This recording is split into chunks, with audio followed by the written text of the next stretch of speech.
North Korea threatens Australia with disaster as Aussie warships head for Kim's doorstep.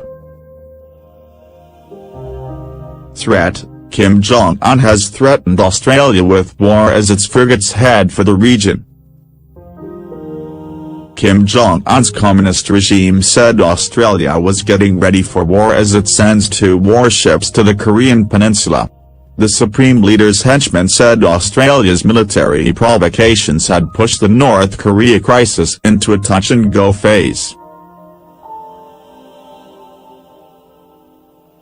On a visit to the North Korean border, Australian Foreign Minister Julie Bishop vowed to take all necessary measures to make Kim give up his nukes.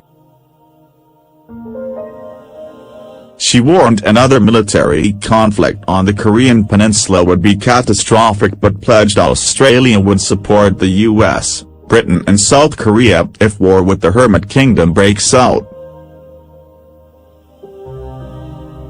Bishop said, should there be any attack on the United States or its territories, Australia would support the U.S. That is a history, commitment and responsibility.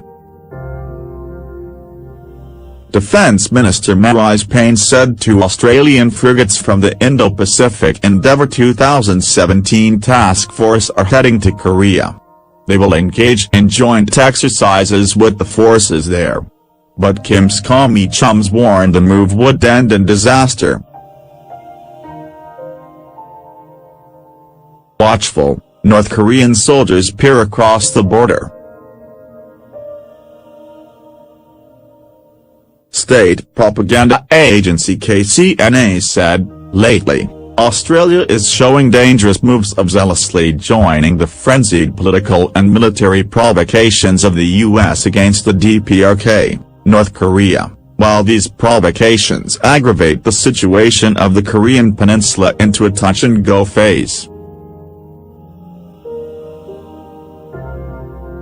The Australian Foreign Minister personally expressed her support for the stance of the U.S. to consider all options including the use of force towards the DPRK, and turned up at Panmunjom together with the Australian Defence Minister to condemn the DPRK during her visit to South Korea.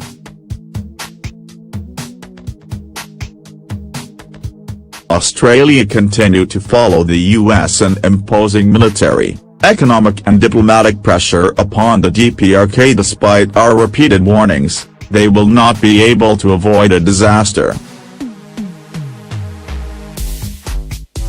Panmunjom is a former North Korean village in the Korean Demilitarized Zone, DMZ, which has separated the sworn enemies since the end of the bloody Korean War. It is where the armistice between the 2 sides was signed in 1953 and is often called the Truce Village. Panmunjom is the only place on the DMZ where North and South Korean forces still stand face to face. Australia is believed to be in range of North Korea's nuclear missile arsenal. North Korea has been spotted moving its missiles possibly in preparation for an attack.